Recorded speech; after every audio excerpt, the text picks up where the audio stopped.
מנויים יקרים, מה שלומכם? אני רוצה לעדכן אתכם על איחוד ערוצים.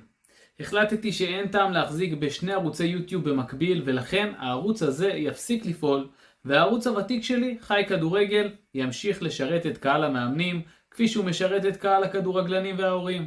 אני מדגיש שאני אמשיך לייצר תכנים שקשורים לערוץ מאמני כדורגל עושים כסף, והפעילות בו ממשיכה לתפוס תאוצה, רק שהתכנים הללו יופיעו מעכשיו בערוץ חי כדורגל. אני כבר אומר לכם שיש למה לחכות וכיף לקבל מכם פידבקים ולשפר בשבילכם עוד ועוד. אז הפעילות מעכשיו עוברת לערוץ היוטיוב חי כדורגל, ואתם מוזמנים להירשם לערוץ עכשיו אם עדיין לא עשיתם את זה. אוי ואבוי אם עדיין לא עשיתם את זה.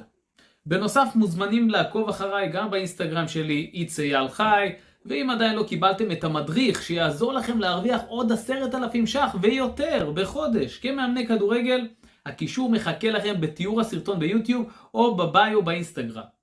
אז מזכיר לכם לעקוב אחרי ערוץ חי כדורגל ביוטיוב ולהירשם גם לרשימת התפוצה במייל, כי שם מקבלים דברים שווים שלא מקבלים בשום מקום אחר.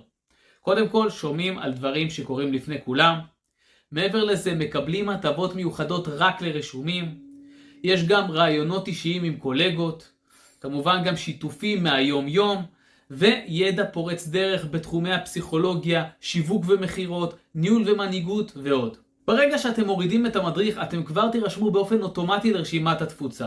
אז חבר'ה, אנחנו נתראה בערוץ חי כדורגל ובאינסטגרם, וכמובן ברשימת התפוצה במייל.